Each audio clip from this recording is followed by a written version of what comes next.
Welcome to Polity Matters, a podcast where we explore the biblical church government that Christ has instituted. My name is Scott Edberg, and today I'm joined with Jared Nelson, my co-host. Ben is unable to be with us. He has a lot going on, and so instead we have David Strain out of First Presbyterian Church in Jackson, Mississippi, and Josh Walker, who is a pastor in Arizona. Sorry, Josh, I don't have all your credentials before me, but perhaps we can begin before we actually announce the topic. Could you give us each a little background on your ministry and your interest in polity? We'll start with you, David. Yeah, guys, good to be with you. I think it's the second time I've been on the show and enjoy your work and grateful for Polity Matters and the helpful role it's playing in informing our understanding of Presbyterian polity and practice. Grateful for that. I serve at First Pres in Jackson, Mississippi, where I've been since 2013. I've been the senior pastor since 2014, and love the PCA, love the Presbyterian polity that Christ has given in Holy Scripture, and believe it best promotes the flourishing and health of the church and the advancement of the kingdom, and I want to see it prosper.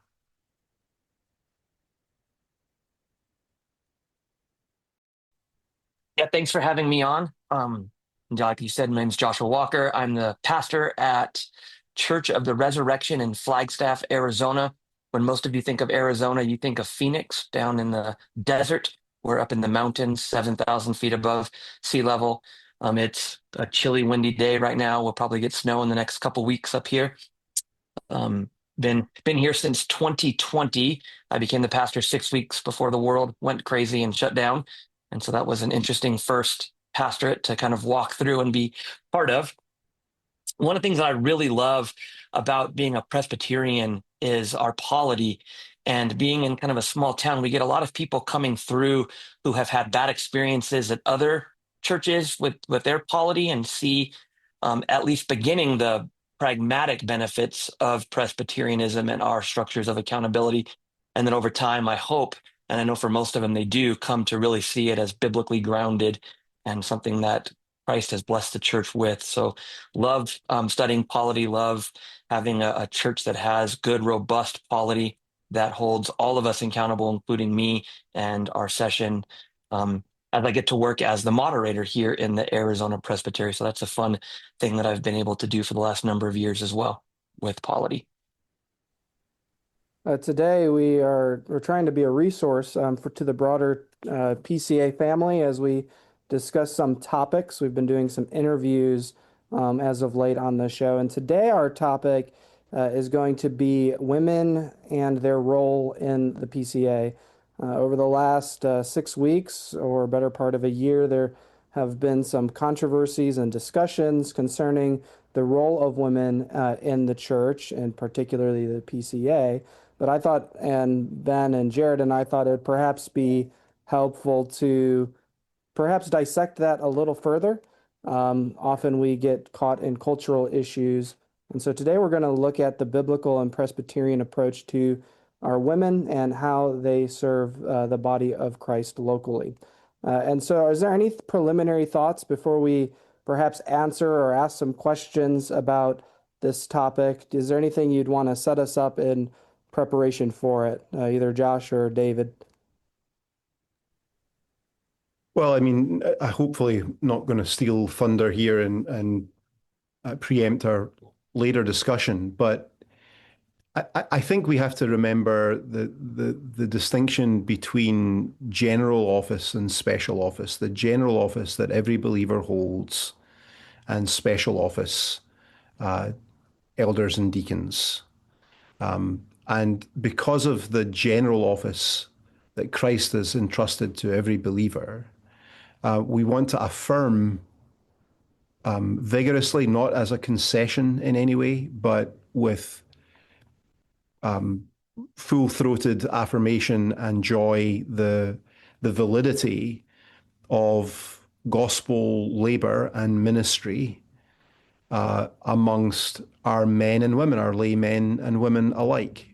So when we talk about women's ministry, I'm not starting from a posture of defensiveness or a desire in any way to sort of close down that as a category. I think God has given us godly, faithful women, and we are to find biblically faithful ways for them to serve and to celebrate their vital contributions to the life and work of the church. And so I think it's good to frame the discussion positively first rather than negatively. That there are many and varied ways in which our women serve and do so in no way as second class to the gifts and ministries of the men in the church. Yeah, in the early days of the PCA, one of the problems that they were encountering was ordination of women that they had objections to in the broader Presbyterian Church. But it also strikes me that there were women like Susan Hunt and Georgia Settle that had uh, a real passion for women serving in the church, but wanted them to do it in biblical ways. And I've always been struck by the various PCA churches I've been in, how much women are active within the church, but then also how thankful they are for leadership in the officers of men doing that. Had a interview for membership recently in which the wife was just saying how thankful she was at male leadership in the church and that she wanted to serve, but she was happy to see that the men were serving in their biblical roles as well. So it wasn't just all falling on the women like it does in some mainline churches. Yeah, just to kind of echo what we've said already, I just preached this past Lord's Day on Philippians chapter 4, the end of it there. And I was struck as I was preparing it, how Paul refers to two women in the church who were kind of maybe at odds on one issue, but he says there that they were laboring with him in the gospel. And so, whatever we do with our views of women in the church, it must include a robust place where they can labor together with the body, with those who are working towards the gospel. And I think that that's very strong language that's used there. And so, I think that as we want to, I think we'll get into uphold a robust complementarianism, we also want to see that in that there is room for an upholding of women who can co-labor with others in their work in the gospel. Perhaps it'd be helpful to distinguish a little further between, as David said, general and special office within the church. What are some ways generally men, women, even children have capacity to serve Christ within the church? Um, well, we fulfill our functions in general office as members of the visible church in public worship, in prayer, in praise to God. We speak and admonish one another, uh, um, making melody in our hearts to the Lord. Um, Ephesians, was that Ephesians 5:16, Colossians 3, those two parallel texts that talk about public praise as word ministry. It's not just, it's both vertical and horizontal, right? It's to God, but it's also to one another. There's an exhortation component to the singing of praise. As we sing psalms, hymns, and spiritual songs, we are speaking and admonishing, speaking to and admonishing one another. And that's part of the general office. When we pray together, whether that's in prayer meetings or in public worship, that's part of our general office. But it can go beyond that into various forms of more direct word ministry. So at First Presbyterian Church, we have men's and women's ministry small groups and men's and women's ministry leaders who are lay people who are trained and equipped as far as we're able to provide in opening the scriptures faithfully in a way that's consistent with our theological convictions. And the Bible requires us, doesn't it, to encourage the older women to teach the younger women, for example. And yeah, the ministry of evangelism and witness in the world is not something that is the preserve of those who hold special office, but every Christian within their unique network of relationships and within their own vocations and spheres of influence are to open the gospel to those who will hear it. And women often have avenues for gospel witness that would not always be appropriate for men to seek to take, and vice versa. And so there's some aspects of the exercise of our general office that we do together and is undifferentiated between men and women. And there are other things that both men and women do, but they do distinctly, women with women and men with men. So both men and women minister to children, both men and women minister to women, and in terms of formal word ministry, shepherding, and that sort of thing. Women may have unique and more intimate access to forms of ministry with other women, and men with men. Over the weekend, we baptized a little covenant child, and you turn to the congregation and you ask them to make a vow, and that Yes. includes men, women, and children. You know, it's interesting, even children who are professing members promise to basically rear the other children in the nurture and admonition of the Lord, Hmm. and that they will come alongside as sponsors to those children, that they would know Christ themselves. And so that's a community work that involves every professing believer in the congregation. Do you guys have anything else to add, Jared, Josh? Yeah, I think it's helpful when we're talking about the general and the specific office. Often, when we're talking about the specific office, the offices of elder and deacon, or pastor, elder, bishop, and deacon, oftentimes that conversation gets framed as men, women. That's kind of the binary there.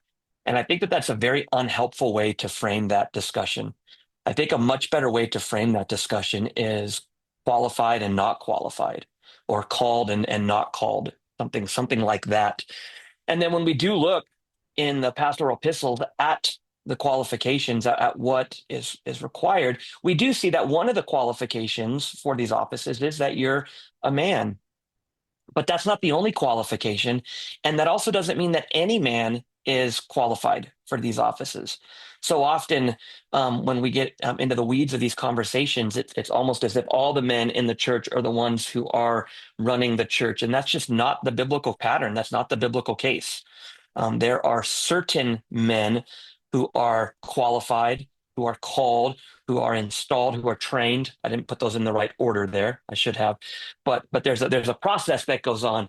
Everything needs to be decently in order, right?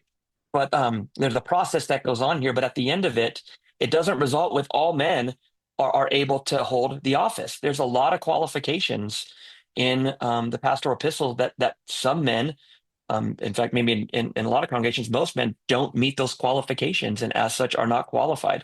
So it's not just a mere fact of are you male or are you female. It's a much more nuanced conversation than that, and I think that framing it that way often gives the wrong idea, and at best is just unhelpful, and at worst can have some negative effects in our congregation on how we view men and women and their relations to one another. As I think David has already very helpfully pointed out, the many ways that they can be side by side working together. Yeah, Yeah. there's a connection between office and function in such a way that there are certain things that are given to officers, those that are specially called within the church to do, that is not given to everybody in the church to do.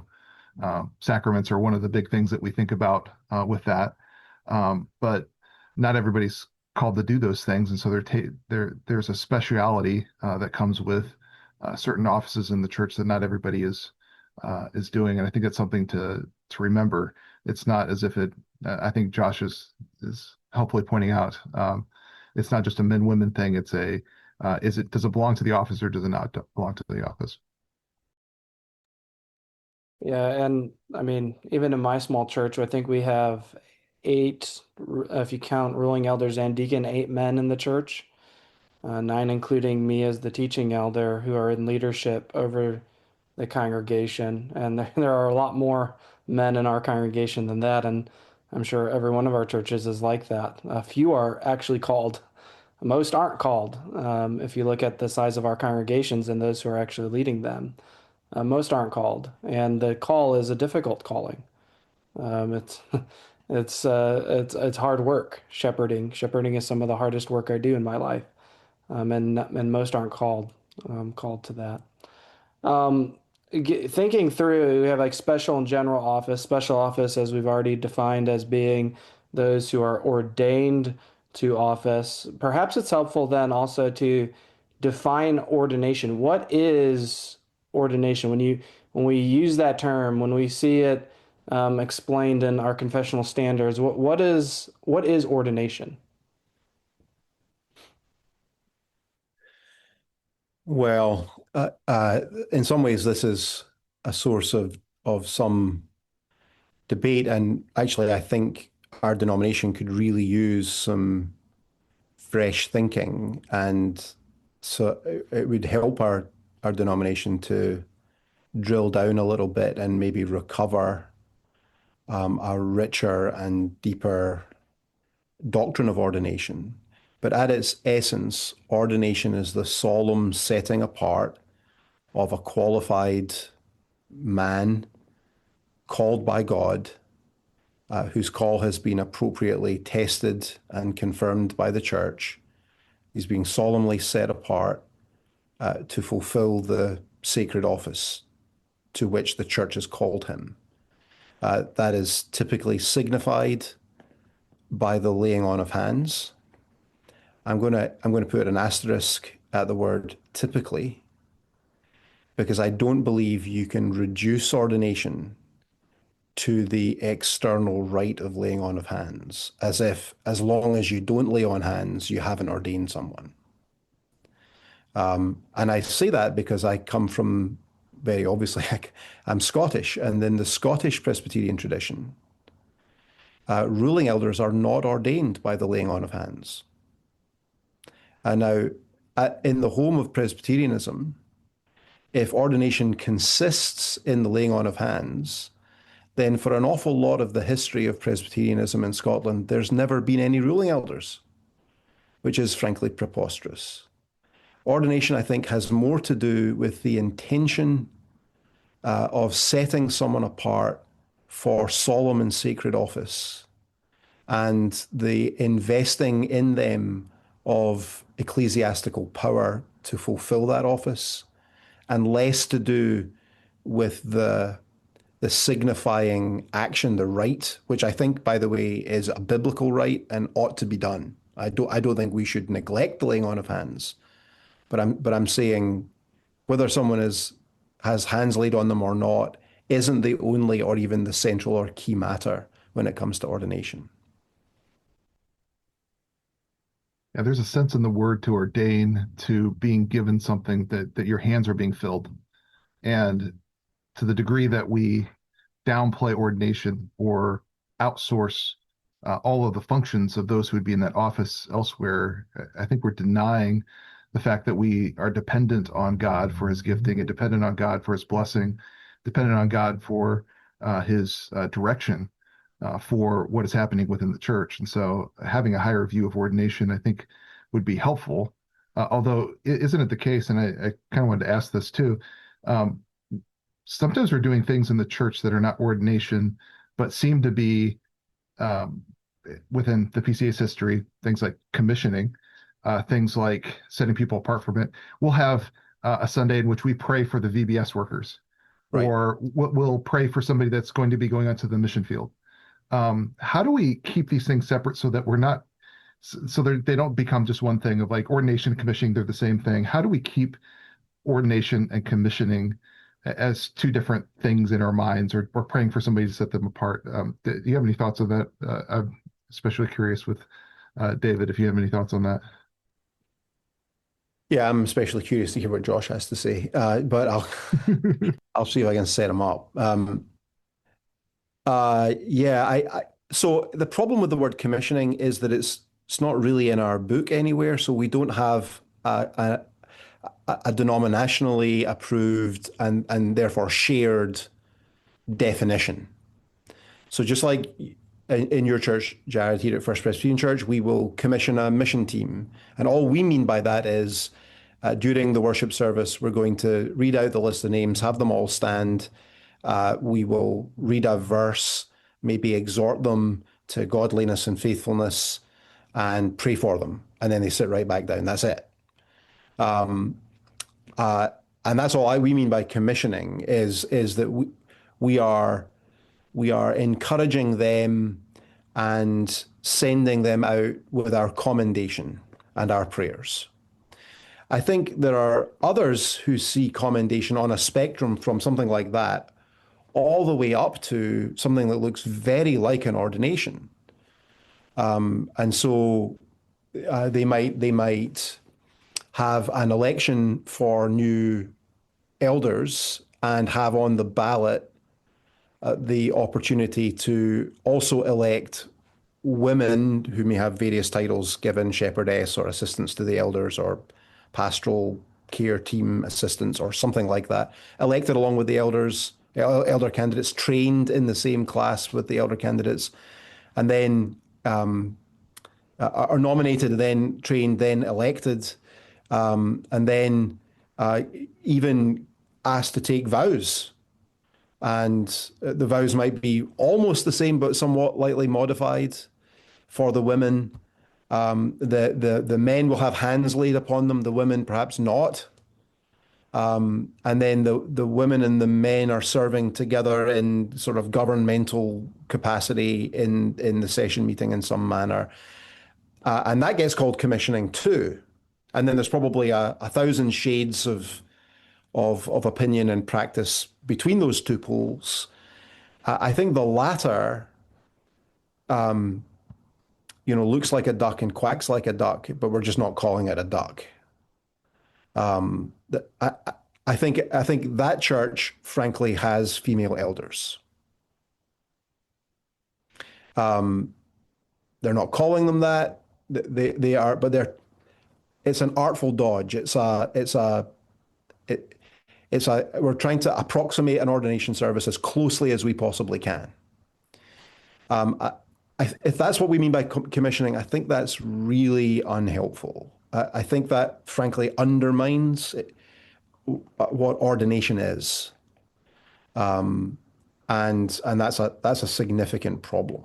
Now, I have no idea how widespread that sort of thing is. I have no interest in that kind of inquisitorial piece. But I think that those two poles, those two different definitions of the same term of commissioning, illustrate our general confusion on the subject and maybe should flag for us why it's perhaps not the best term to use generally. Josh, Yeah, I think. fix Yeah, what I I think. said. Well, I dare what I try to do that. Um, two thoughts. One, I think what you're saying is exactly right. In many of these churches, they're making a distinction without a difference, and the pragmatic effect of that is that they're confusing the people in the church. There's confusion going on where they read our polity and see one thing, and then they look at the practice of the church and they see something that looks different, but they're saying it's not, and it becomes, it just becomes unhelpful. It just becomes confusing. Going back to kind of the heart of this distinction between commissioning and ordination, what came to mind for me was Hebrews 13:17, where it talks about that those in the church are to obey their leaders and submit to them, for they are keeping watch over your soul. And that to me is kind of at the heart of this distinction, at least, that it's those who are ordained are the ones who are given this responsibility, are given this task to be the ones to care over the souls, and that it's in the ordination that these men are set apart such that you know who they are, right? You know, somebody who walks in off the street into our churches may not have this due responsibility to our elders because there hasn't been that formal relationship set up. As a asterisk and a side note, it's a great apologetic for why we believe in church membership, but I'll leave that to the side. But for the church who's there, then they know, oh, these particular men are the ones who are given this task, who are given this authority, who are given this role to function as the leaders here. And that comes with a great responsibility. On the last day, those of us who are ordained are going to have to give an account for the souls that we have shepherded. And I don't know about you guys, that keeps me up at night. That literally keeps me up at night, concerned, am I doing this well? How can I do this better? Because when I see my king face to face and he asks me about this, I know it won't be perfect, but I want to at least be able to say in all sincerity, Lord, I did my best with what you entrusted with me. And when we start to blur these lines between ordination and commissioning, I fear that we're blurring these lines here and saying, well, who is really responsible for this? Who really, at the end of the day, is the one who's going to be held accountable for this?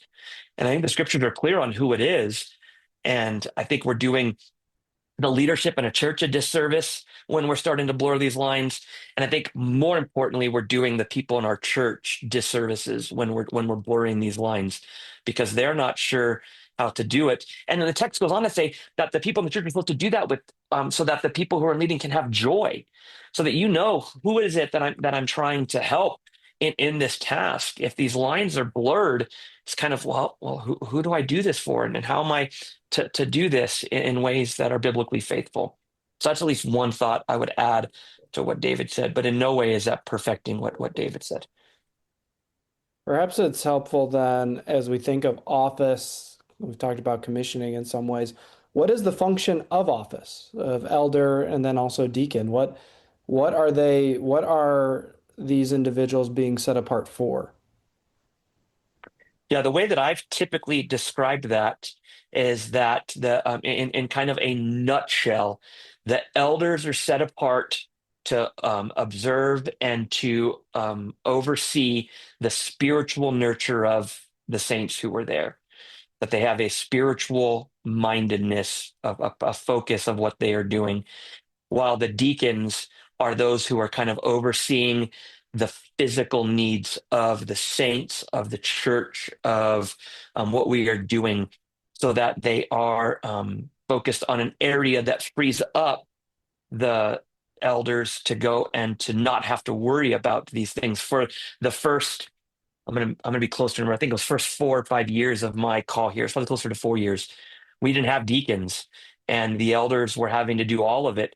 And I felt a weight lifted off when we were able to ordain and install new deacons into our congregation to say, hey, I don't have to focus on this anymore. You guys get to do this so that we get to spend much more of our time focused on this. And before that, I would say probably 60-70% of what we were doing in our session meetings was the physical needs stuff. We were really concerned with that because there was no one else to do it. And being able to give that off and overturn our focus to these other areas has been a huge blessing. So that's kind of how I would at least begin to talk about those distinctions. And I'm sure others can add to that. I mean, that's very helpful. I often find just paying attention to the New Testament names for the offices gets us a long way to understanding what they do, right? So elders are called elders presbyteroi. That's about wisdom, maturity, godly judgment, the ability to offer scriptural counsel. They're called episcopoi, overseers, bishops. That's about governance and rule. The discipline of the church, the direction of the church, the good order of the church. And they're called poimen, shepherds, pastors. They're to care for the flock of God that is among you. First Peter 5. I exhort you, to the elders among you, I exhort you as a fellow elder, to shepherd the flock of God that is among you. That's the elder's work. So it's an office of rule, it's an office of teaching, it's an office of care and shepherding. And Josh is right, that's a spiritually oriented work. And then the deacon is a diakonos, a servant, and their ministry is to see to the mercy ministry needs of the congregation and arguably beyond the congregation in the community. It is to ensure that the funds and resources that the Lord has entrusted to the church are appropriately dispersed and used wisely for the kingdom, up to and including property and so on. Those things arise naturally from the very titles that the scriptures give, and also from the descriptions of their work. I think of the times in which the people in the congregation see our officers, and I think that's helpful for them in that they see them go up, of course, for ordination, but all of our ruling elders, whether they like it or not, have to help with leading of worship, and with teaching occasionally in different formats, whether it's on Sunday mornings in Sunday school or something like that or not. And they'll see the deacons, especially if there's a gift offering, or in our church, if we don't have enough elders to help with distributing communion, we'll grab a deacon or two. But maybe some of that tells us, okay, there's certain things that only officers are to do, and there can be churches that really emphasize, the officers are doing the ministry to the point where people wonder what it is they're supposed to do. I'm curious to put this, and hopefully I'm not jumping ahead too much. How do we positively encourage women to use their gifts without crossing any of those lines of this is the ordained, office ministry, but how do we positively encourage them to use their gifts in a way that doesn't cross some of those lines? I think one of the first ways that we've already alluded to that is worth restating is to not have this difference or this distinction without a difference, where we're commissioning them, doing everything that looks just like what we would do with the elders or the deacons, in order to confuse some of those rules. So I think what not to do would be a first thing to kind of point out and say, we're going to make sure that the lines here remain very clear, very distinct, very visible, so that they understand kind of the roles and functions that everyone is taking. And then a second corollary to that, as I mentioned earlier too, is to remember who the ultimate authority is with. Where is the ultimate authority going to be used in this? Where's the individuals who are ultimately going to be held accountable for this? And then keep that clear. So that's at least one place to start.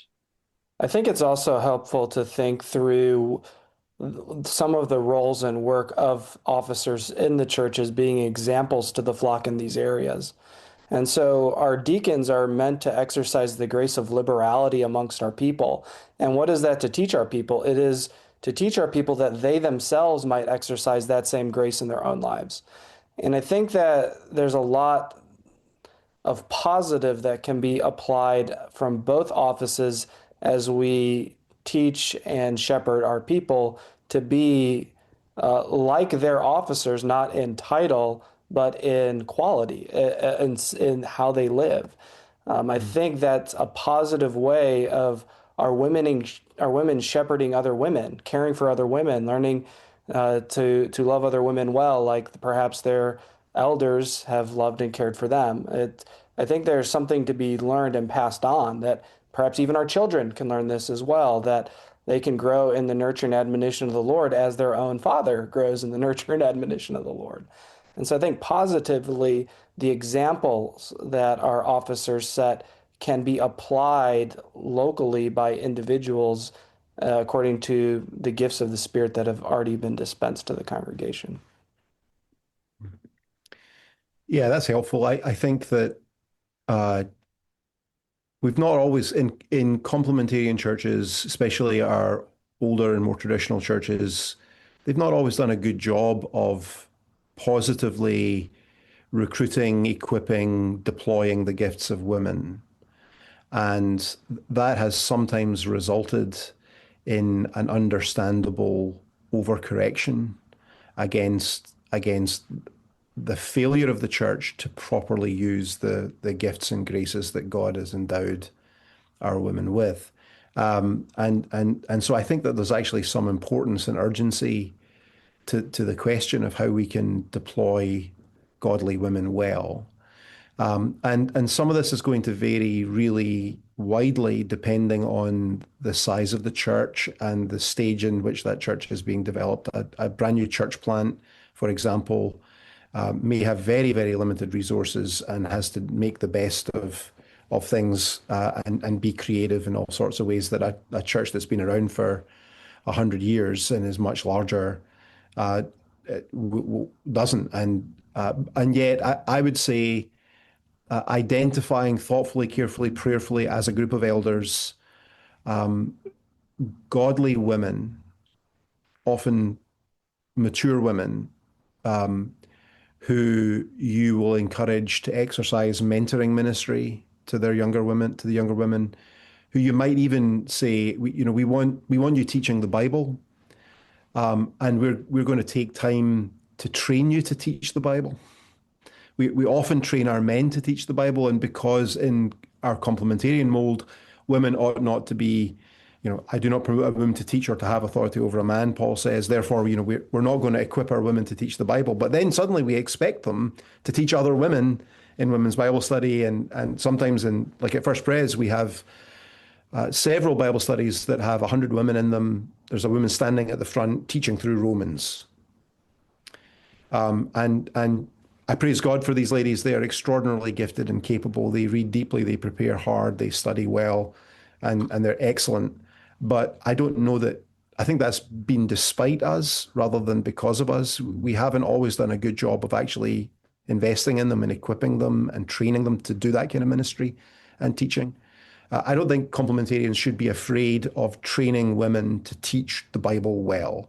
The issue is not women teaching. The issue is women teaching other women and teaching in the appropriate spheres. They're not to exercise the primary discipleship ministry of the whole congregation. That's entrusted, I believe, to elders, and particularly to teaching elders, but to elders generally. And so we have, and praise God for the gifts of a whole sort of college of really capable female Bible teachers in our church who teach the other women. We have an amazing ministry we call it Mom's Ministry, that's been going for, I don't know, decades and decades, that brings people from all sorts of other churches and from all across our community, including non-Christians. It's a Bible teaching ministry. These women gather in small groups first. All the women are assigned an older woman from our church who's a mentor. And then there's a 40-minute address from the front on various topics. And usually there's a serious section of Bible teaching at some point in their curriculum throughout the year, of sort of working through a Bible book rather than a topical thing. And we see women getting converted out of that all the time. We see women finding their way into our fellowship or into other fellowships around the city, or going on to engage in similar women's ministry in their own congregations. Sometimes we treat women's ministry in our churches like, the men are going to do the really exciting, engaging, really real ministry, and the rest we'll leave to the women. So the women look after the kids and supply the food and, make the fellowship hall look pretty, and that's it. And I think that's a tragic mistake that has often come back to bite complementarians and has led to a kind of an egalitarian backlash. And we're not wise to neglect the gifts and graces that God has given to our women in these areas. Same is true for pastoral care and help. I have wonderful, faithful, godly elders. I do not believe that we need women to pastor women. I think there's that's That's a common line I hear, that the session can't possibly shepherd women. And I understand that there are often delicate circumstances and so on. But as I think about, for example, Acts 6 and the situation in Jerusalem, the crisis there, it's a crisis among women, it's among widows. So these are presumably older women, certainly vulnerable women, women who are dependent for their livelihood, their sustenance on the daily distribution of food. These are women on the edge in many ways.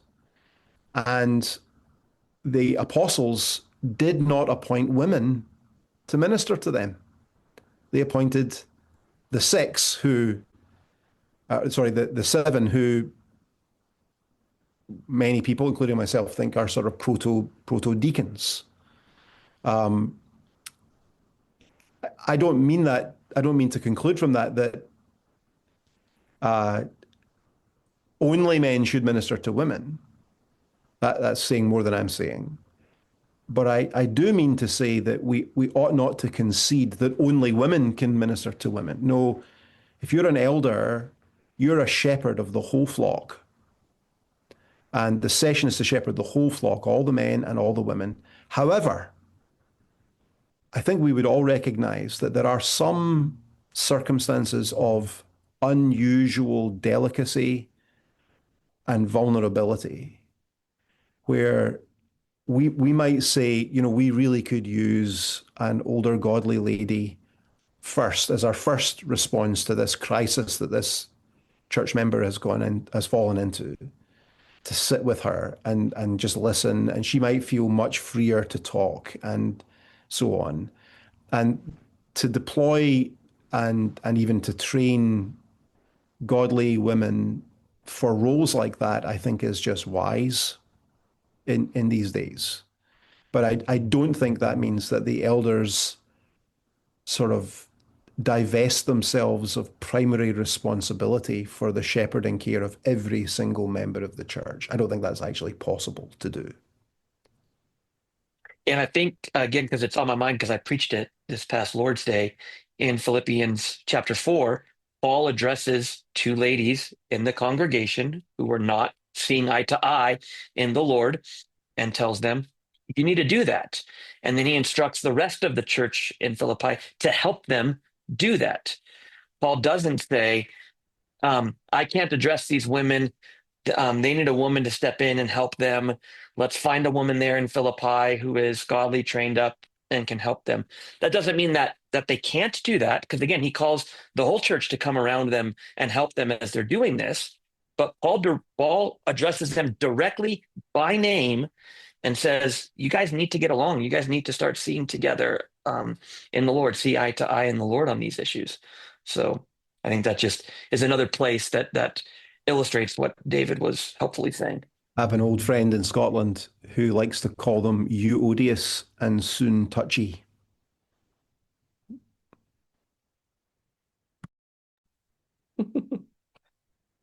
Well, we were kind of getting into the idea of how sessions can encourage women to serve well within the context of the church.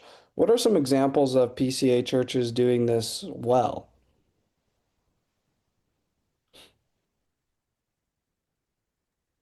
I can maybe brag on our own women that we didn't have much of a women's ministry until fairly recently. And it wasn't as if the session had a really great idea to train up some women, but some women stepped up and said, we want to be doing more ministry. And by ministry, they meant, visiting shut-ins occasionally and putting on some events like luncheons, like the Women's Daughter women child banquet around Mother's Day, just do some things that encourage fellowship in the church, encourage people connecting with each other. And sometimes I think you just need to have some people in the church that want to see something like that happen and then encourage them to do it and enable them to do it.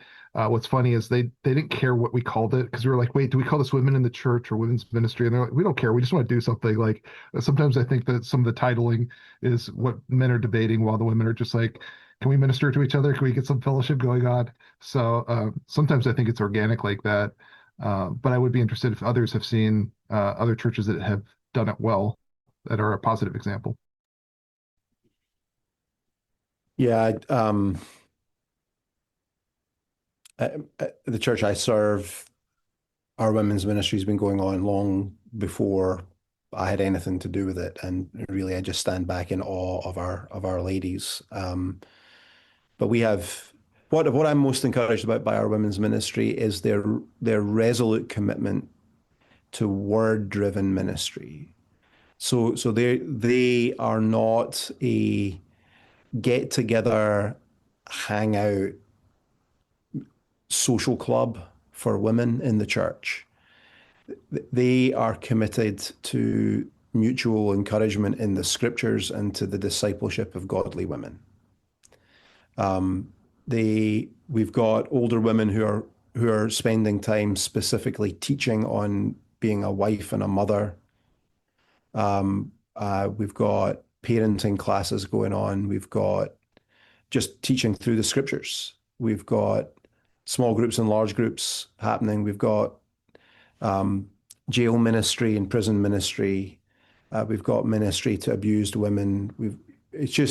I'm kind of in awe, honestly, of our women's ministry, and I'm constantly sort of challenging our men to learn from the example of our faithful women who, while we're sitting about, populating committees and arguing about process, they're actually getting on and doing the thing. And yeah, so I'm so grateful for the women in our church, who are in no way sort of just the softer, sweeter face of First Pres. They're doing really thoughtful, rigorous frontline mercy ministry, pastoral work, and word ministry that's thrilling. Is thrilling to me. All totally within the bounds of the New Testament's pattern for biblical complementarity between men and women, between elders and deacons and women serving in the church. And it can absolutely be done. And as far as I am aware, I have never heard at First Pres of women clamoring for office. And I think that's because the ministry that they're asked to do and be involved in is incredibly mature, satisfying, full bore. It's in no way a second tier or second class. And we involve them actually in committee levels and all the deliberations as we're thinking through how to develop a new mission strategy. We've got women's voices involved in all of that. They're not sidelined at all in terms of how are we thinking and planning, but they're not in the session meeting. They're not speaking to matters on the floor of the session. They're not voting. They're not exercising the role of governance, nor are they the primary shepherds, as if the elders could split the shepherding responsibility between themselves and some women in the church. Yeah, I think the better our women are organized, the more fulfilling their ministry often is. And oftentimes, as David has alluded to in our churches, in every church I've served, the women's ministry has been excellently organized and excellently effective in their work. And I've only served in, more conservative kind of churches as it relates to most issues, but that doesn't mean that the women have been non-participants in the work and ministry of Christ and his church. They have served mightily in Sunday schools. They've served in caring for those who are mourning with funerals. They help plan meals. They help disciple. At my own church right now, there's a Christian growth and discipleship subcommittee within the women's ministry. And their job is not to plan conferences for everyone, but to discern what's good material for them to learn amongst one another. Ironically, they always send up their requests to the session, and we approve them. I review them. I've listened to a lot of podcasts that are geared towards women to help oversee some of that. But our women are engaged in meaningful work. And I think when women are engaged in meaningful work within that sphere, there's less of a clamor for title and position. I think when there's a vacuum for that kind of ministry is when you think the only way you can serve Christ is if you have a title and office and a vote in the room. But if we're already busy doing all these things, then there's no need. It just becomes a title for a title's sake. We have women helping with planning youth events and things of that nature. I'm coming alongside them and working with them, and they don't feel like I ignore them because we give them adequate space and voice. And so I think a lot of the issues that we debate, even in the church, can be overcome by a simple having a good space for women to exercise their gifts. I think the exercise of gifts really is the real issue. And if we allow our women to use their gifts, I think the quasi-ordained role and title, I think that stuff starts to fade away. Yeah, one of the things I hear though is this idea that, in order for women to feel heard and valued, we have to elevate them and give them a something like office, some sort of role that is more than what we've been describing so far.